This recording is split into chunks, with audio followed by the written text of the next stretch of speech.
사람은 본능적으로 자기 자신에 대한 방어를 하는 그런 것들을 누구나가 다 가지고 있습니다. 그래서 말을 할 때에도 나도 모르는 사이에 내 자신에게 유리한 쪽으로 이야기를 하는 경우들이 많다고 하는 겁니다. 똑같은 상황이라도 어떻게 말을 하느냐에 따라서 그 상황에 대한 결과는 많이 달라질 수 있는데 그 과정에 있어서 상당한 영향력을 끼치는 것이 바로 말이라고 하는 것입니다.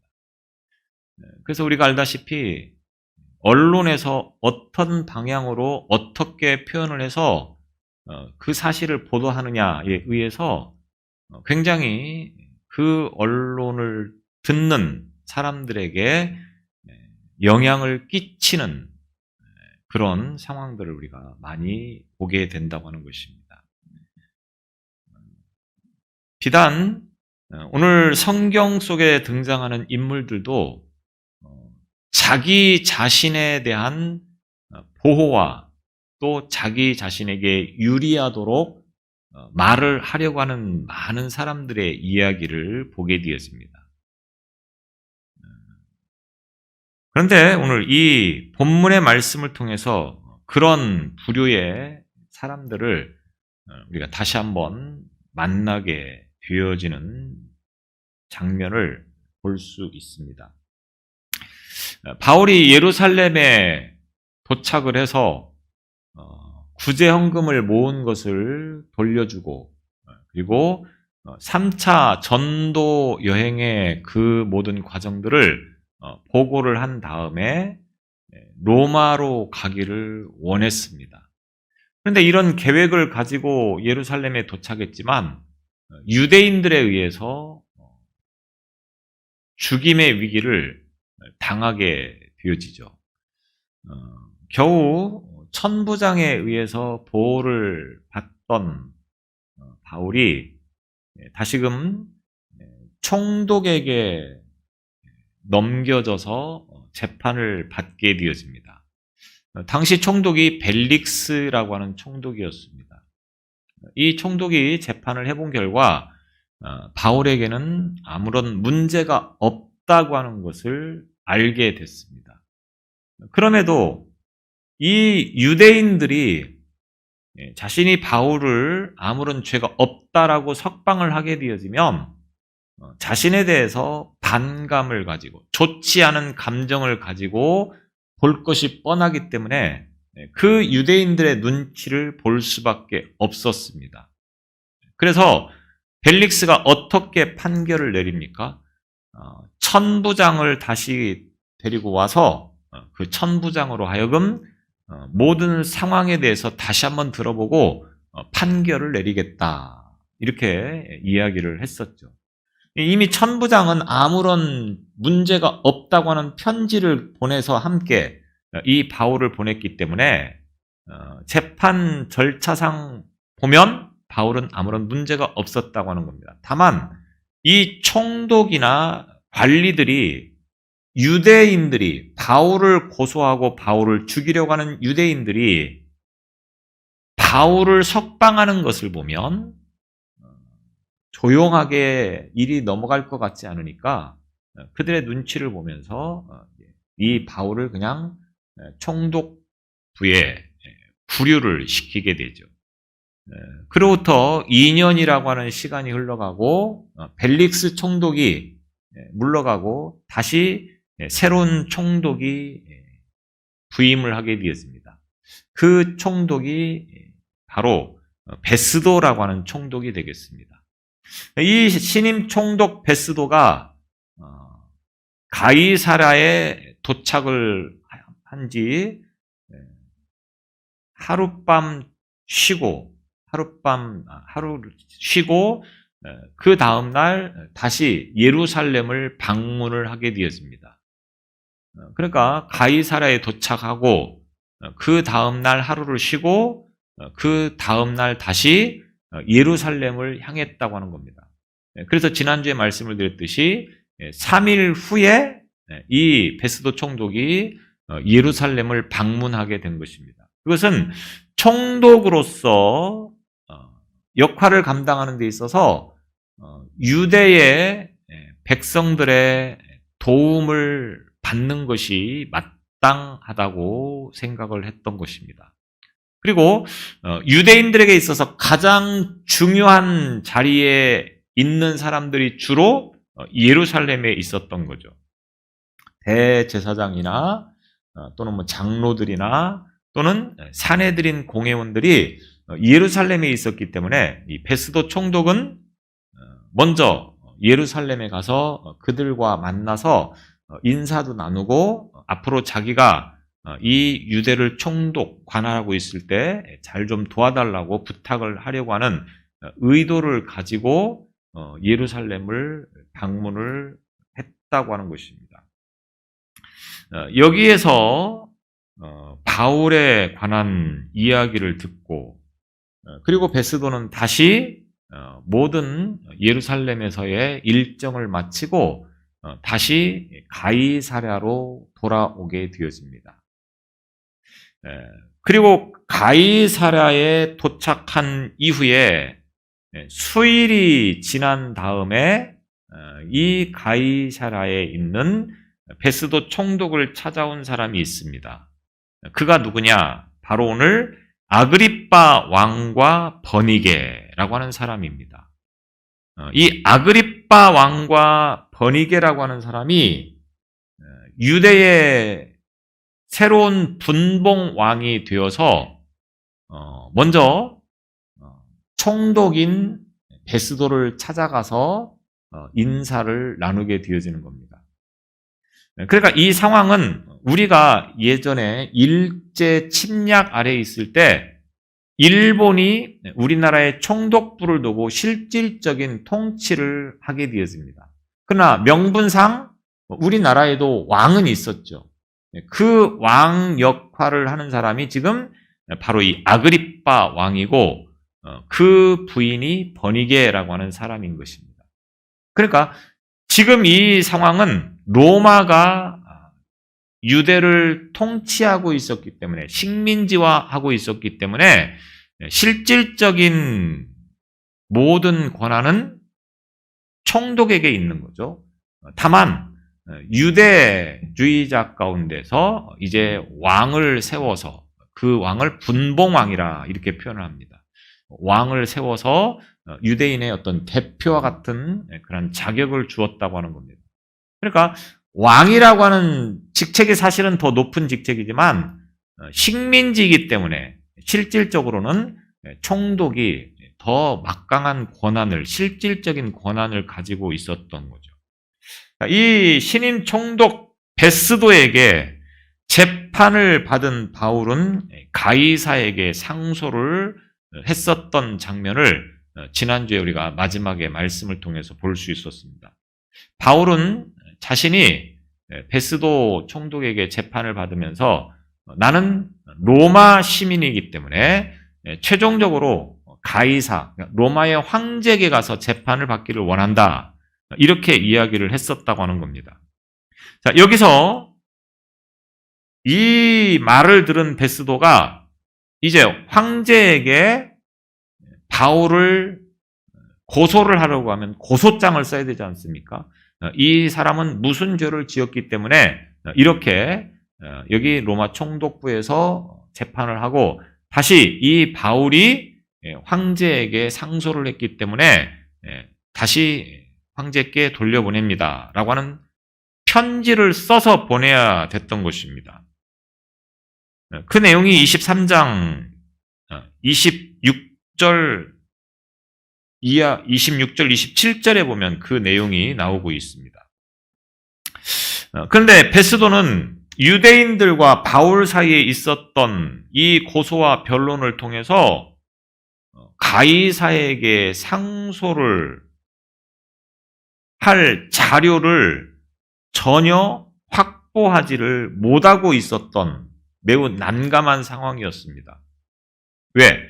지난주에 재판의 결과에 대해서 말씀을 드렸듯이 바울이 이 대제사장이나 유대 종교 지도자들에게 고소를 당하긴 했는데 그 죄명이 뭡니까? 종교적인 문제에 국한되어 있었다고 하는 겁니다.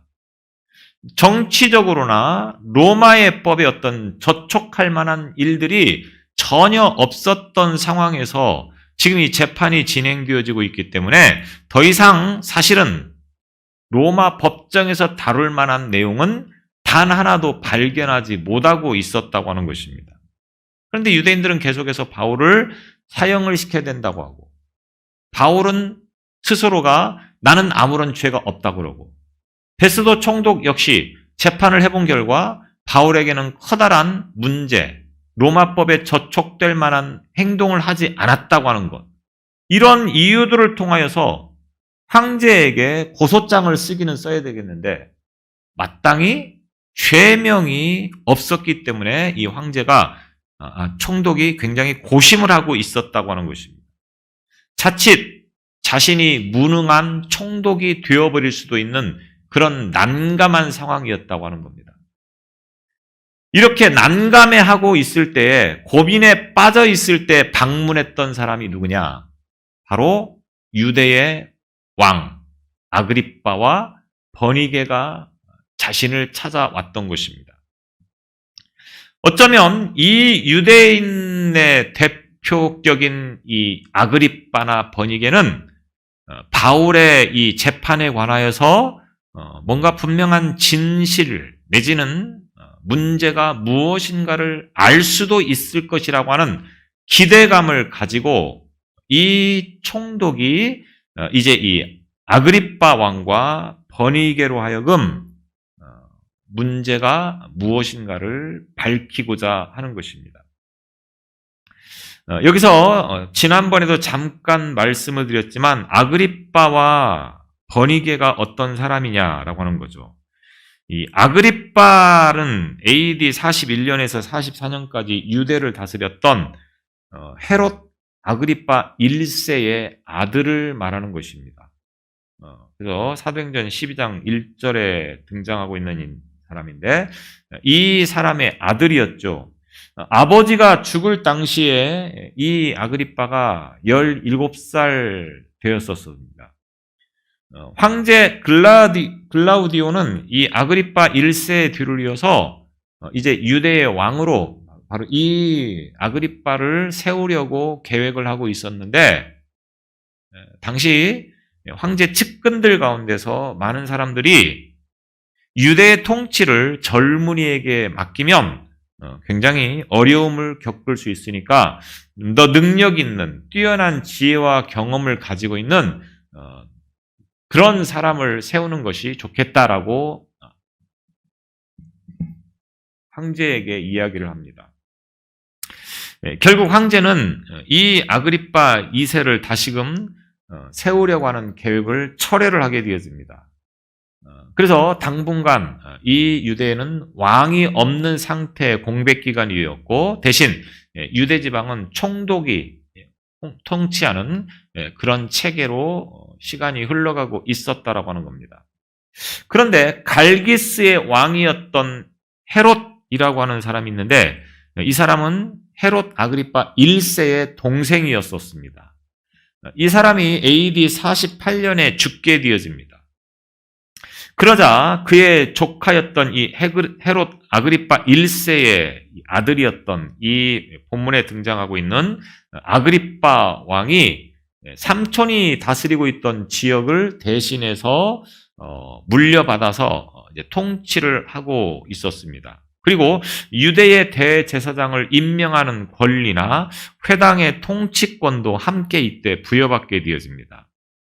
그러다가 53년쯤 됐을 때 이 헤롯 아그리빠 2세가 이 왕국을 내어주고 대신 빌립과 루사니아라고 하는 지역을 다스리던 그런 통치자가 되어지는데 후에 이 아그리빠가 다시금 네로가 갈릴리 호수 주변의 도시들과 고을들을 이 헤롯 아그리빠가 다스리고 있던 지역에 더해 주어서 사실상 유대 지역의 분봉 왕과 같은 역할을 하게 되는 것입니다. 그래서 헤롯 아그리빠는 이 네로에 대한 감사의 표시로 자기 왕국의 수도였던 이 가이사랴 빌립보라고 하는 지역의 이름을 네로니아스라고 바꾸어 부르기도 했다고 하는 것입니다. 이 헤롯 아그리빠 2세는 그 아버지와 같이 친로마 성향의 소유자였었습니다. 이와 같이 로마와의 밀착된 그런 관계 속에서 특혜를 받고 있었기 때문에 그는 총독이 새로 부임을 하게 되어지면 문안 인사차 이 총독을 방문하는 그런 역할을 했었다고 하는 겁니다. 그래서 지금 이 베스도를 방문한 것도 새로 이 베스도가 유대 총독으로 왔기 때문에 이 아그리빠 왕이 버니게와 함께 지금 이 총독을 방문을 한 것입니다. 버니게라고 하는 사람이 누굽니까? 승리의 소유자라고 하는 뜻을 가지고 있는 사람인데 이 사람이 굉장히 족보가 복잡한 족보입니다. 헤롯 아그리빠 1세, 그러니까 지금 이 헤롯 아그리빠 2세의 아버지였던 헤롯 아그리빠 1세의 딸입니다. 자, 그러면 지금 헤롯 아그리빠 2세와 이 버니게는 어떤 관계입니까? 친남매간이죠, 남매간. 친남매간인데 지금 부부로 생활을 하고 있는 겁니다. 이 과정이 조금 있는데 이거 이야기하면 혼동이 될까봐 제가 생략하겠습니다. 여튼 이 두 사람은 친남매인데 어떻게 하다가 결국 둘이 결혼을 해서 지금 살고 있다고 하는 겁니다. 이 버니게라고 하는 사람은 몇 번의 결혼 생활을 하다가 결국은 자기 친오빠인 이 헤롯 아그리빠 2세와 지금 함께 생활을 하고 있는 것입니다. 그래서 이 두 사람이 지금 새롭게 부임한 총독에게 인사차 예방하기 위해서 가이사랴를 방문을 한 것입니다. 그러자 총독 베스도는 이 두 사람에게 바울 이야기를 자연스럽게 꺼낼 수 있게 되어집니다.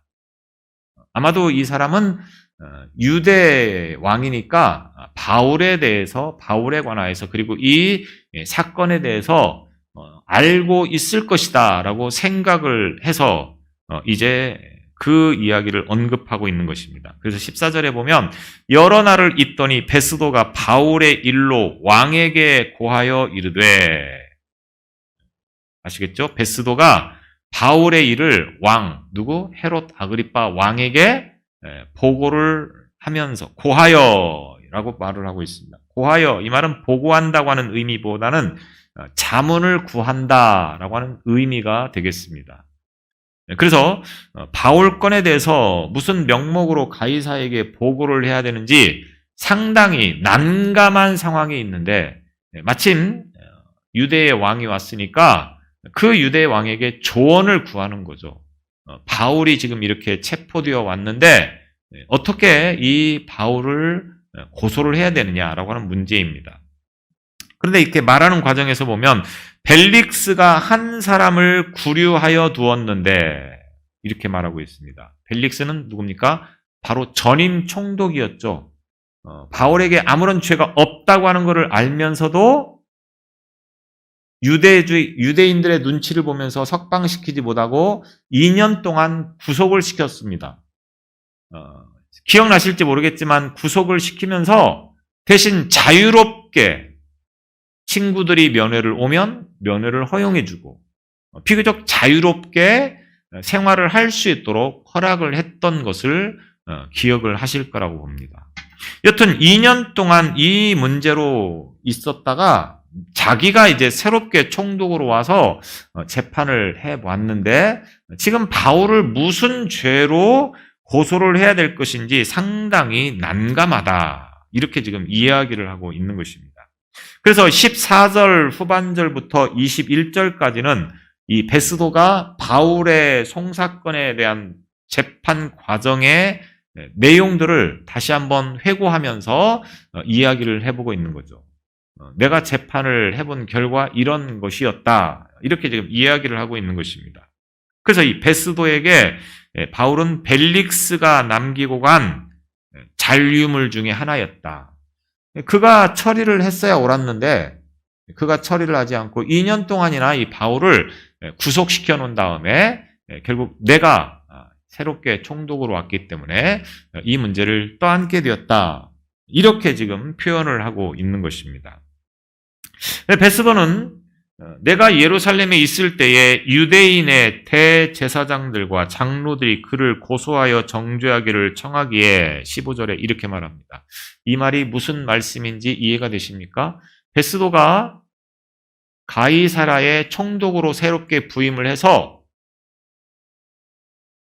도착한 하루 지나고 다음 날 쉬고 그 다음 날 3일째 되는 날 다시 예루살렘에 방문을 했다고 제가 말씀을 드렸습니다.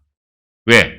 예루살렘의 지도자들을 만나서 자신이 앞으로 이제 이곳에서 총독으로서 역할을 할 때 도움을 좀 달라, 잘 협조해 달라, 이런 저런 이야기를 하고자 하는 의도에서 예루살렘을 갔는데 그 예루살렘에 갔더니 대제사장과 장로들이 바울을 나에게 고소를 하면서 이제 다시 이 재판이 시작되었다. 이렇게 지금 이야기를 하고 있는 것입니다.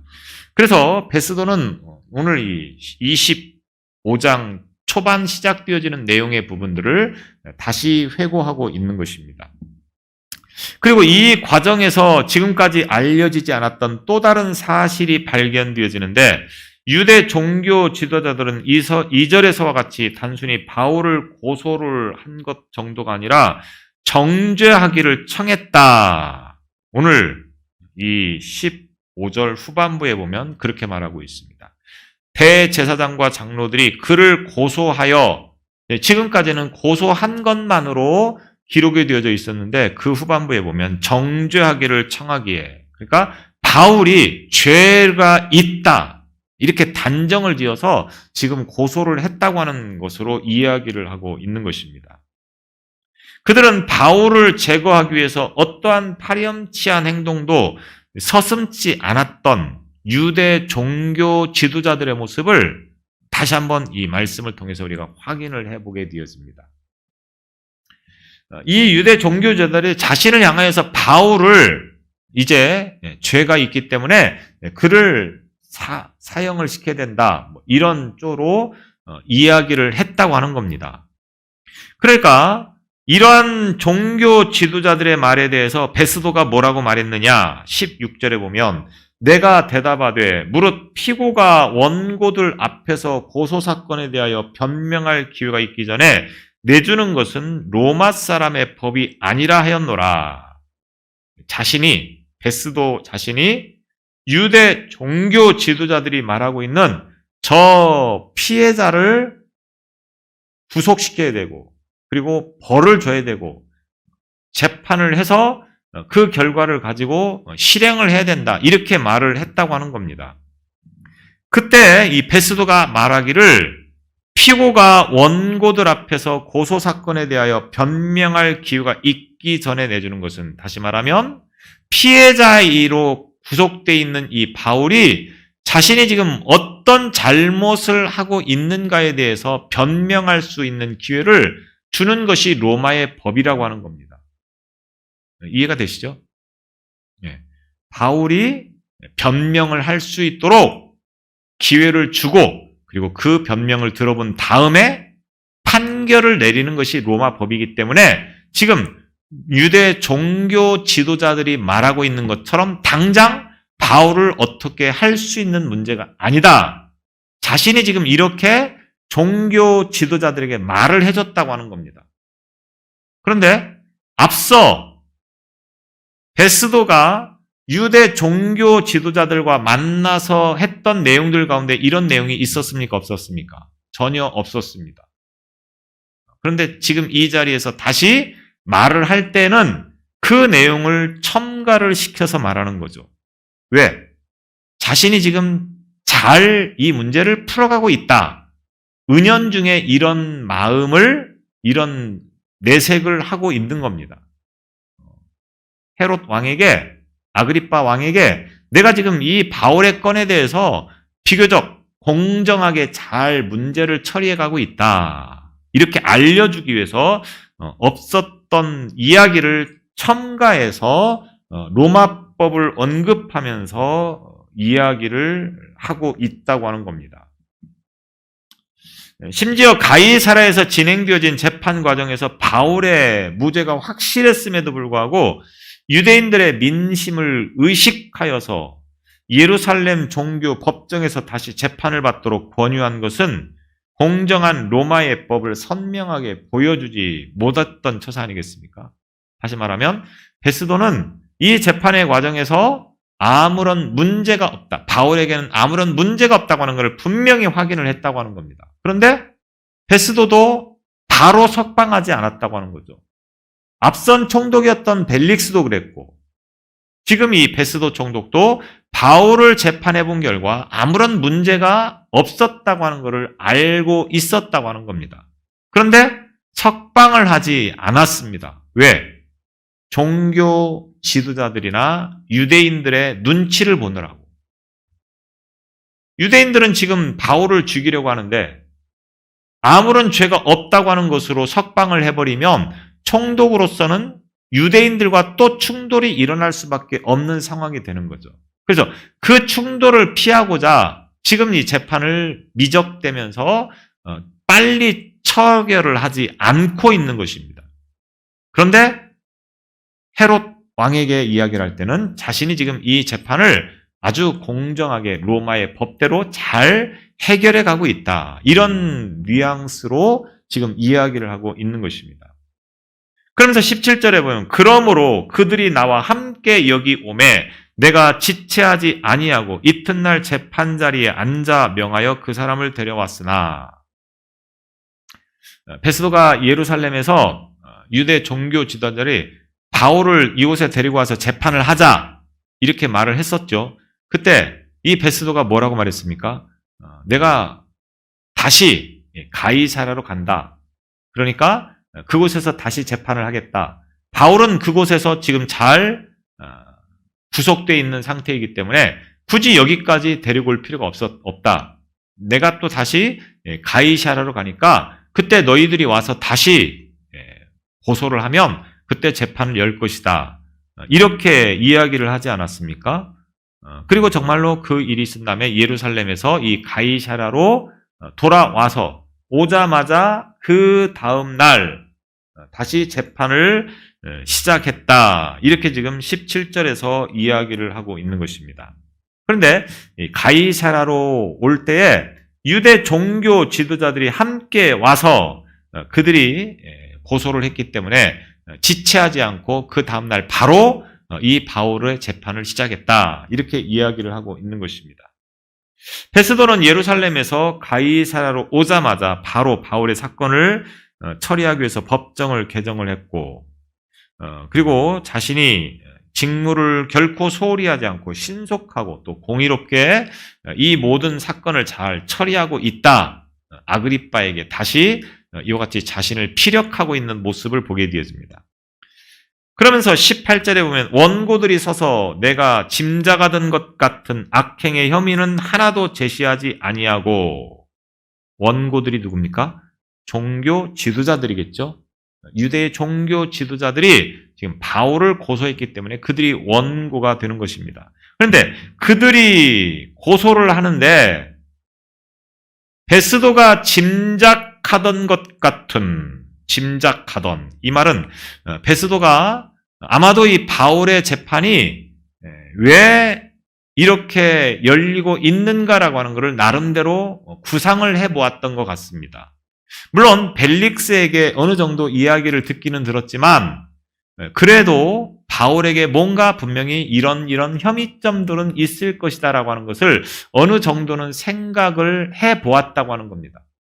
그런데 그 생각했던, 짐작했던 것과는 전혀 해당되지 않는 그런 죄목으로 지금 원고들, 유대 종교 지도자들이 바울을 고소하고 있었다. 이 말입니다. 그러니까 로마의 법에 저촉될 만한 어떤 어떤 내용도 혐의점도 바울에게는 찾아볼 수 없었다라고 하는 겁니다. 왜?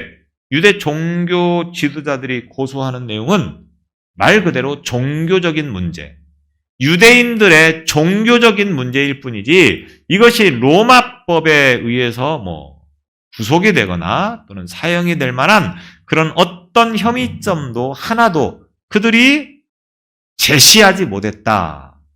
이렇게 지금 이야기를 하고 있는 것입니다. 그 내용이 19절에 좀 더 구체적으로 나오죠. 오직 자기들의 종교와 또는 예수라 하는 이가 죽은 것을 살아있다고 바울이 주장하는 그 일에 관한 문제로 고발하는 것뿐이라. 유대 종교 지도자들이 고발했던 내용이 뭐냐? 오직 자기들의 종교적인 문제. 그리고 여기에 또 하나 첨가를 해서 무슨 문제? 예수라 하는 이가 죽은 것을 살아있다.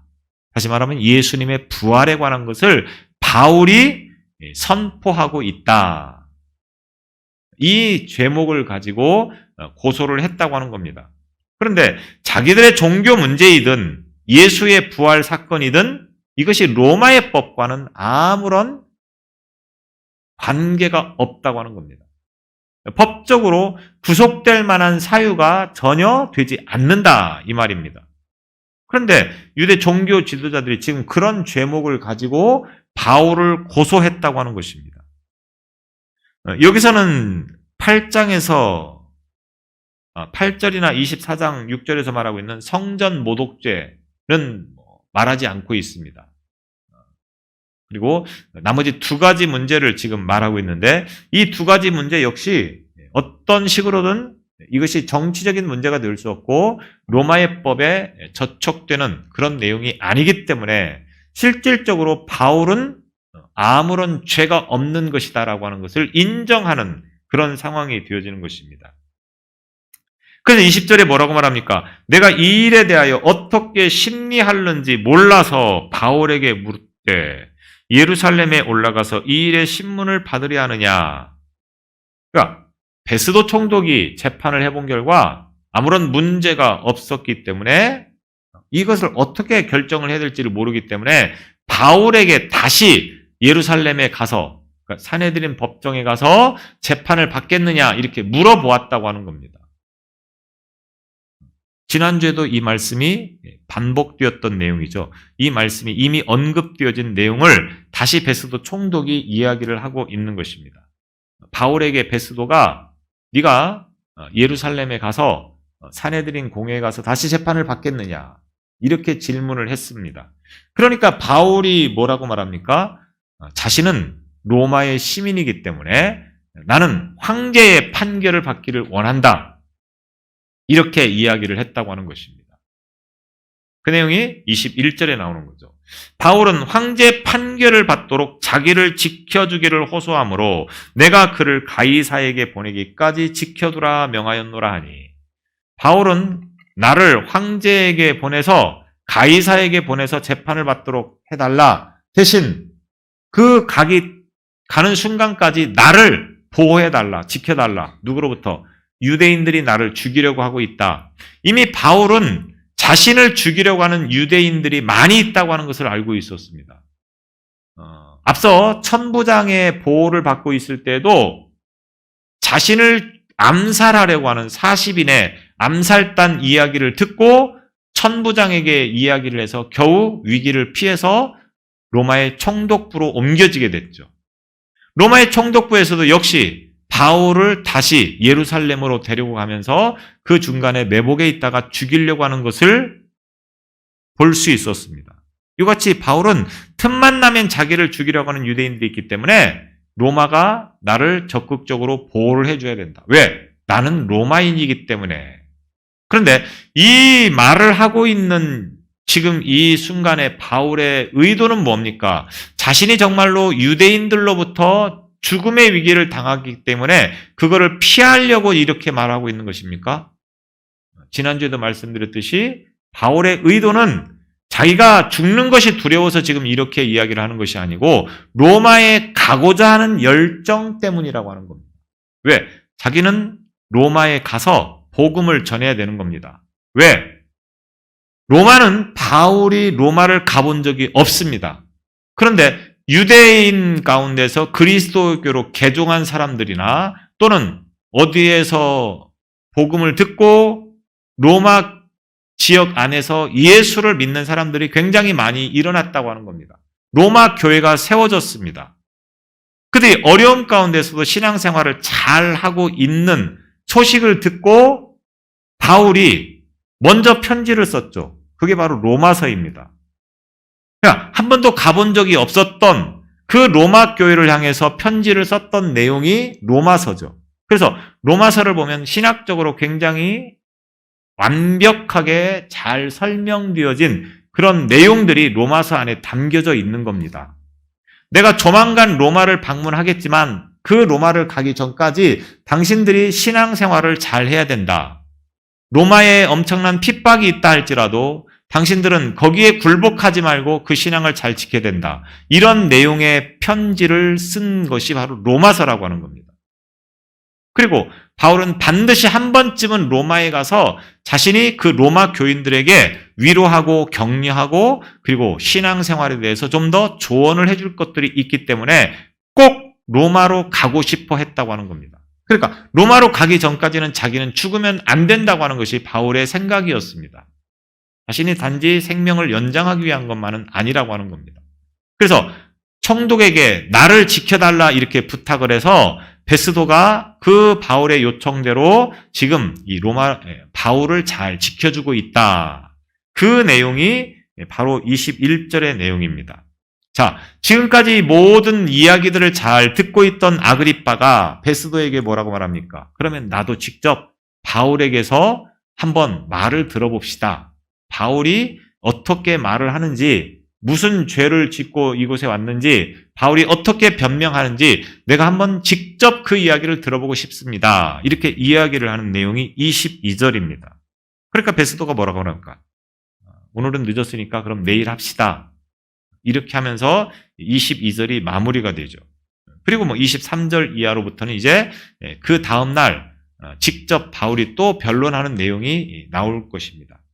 자, 이와 같은 내용들을 통하여서 바울의 재판 과정이 지금 아무런 죄도 없이 계속해서 지지부진 시간만 흘러가고 있다고 하는 겁니다. 이 과정에서 많은 위기와 어려움이 있었지만 하나님께서는 이 바울을 끝까지 지켜주시고 책임져 주시는 그런 하나님의 손길을 우리가 바울의 모습을 통해서 발견할 수 있는 것입니다. 이 과정에서, 재판의 과정에서 많은 사람들이 등장하고 있습니다. 한결같이 이들의 말하는 모든 내용들을 들어보면 다 자기들의 입장에서 자기들이 유리한 쪽으로만 이야기를 하고 있는 내용들을 우리가 볼 수 있다고 하는 것입니다. 이것이 바로 사람의 마음이죠. 자신을 보호하고 자신을 내세우고 자신에게는 어떤 문제나 하자가 없다고 하는 것을 드러내려고 하는 것이 인간의 표현이라고 하는 것입니다. 그런 과정 속에서도 하나님께서는 바울을 지켜주시고 그리고 바울로 하여금 그 사명을 잘 감당할 수 있도록 인도해 가시는 하나님이라고 하는 것을 분명히 우리에게 보여주고 있다고 하는 것입니다. 오늘 우리의 삶을 통하여서 우리에게 주신 사명, 그것을 감당하면 하나님께서는 반드시 어떠한 상황에서도 그것을 지켜주시는 하나님이라고 하는 것을 우리는 분명히 볼 수 있어야 된다고 하는 겁니다. 그러므로 우리가 상황이나 환경을 보면서 염려하거나 근심할 것이 아니고 하나님이 지켜주시는 그 은혜를 믿고 우리의 주어진 사명을 잘 감당하는 오늘 저와 여러분이 되시기를 바랍니다. 기도하겠습니다. 하나님의 은혜와 사랑을 감사합니다. 하나님의 계획하심과 뜻하심은 반드시 어떠한 식으로든 이루어지며 반드시 성취되어진다고 하는 것을 다시 한번 말씀하시니 우리로 하여금 그 하나님을 믿고 주어진 사명을 잘 감당하는 믿음으로 살아가기에 부족함이 없도록 인도하여 주옵소서. 예수님 이름으로 기도드리옵나이다. 아멘.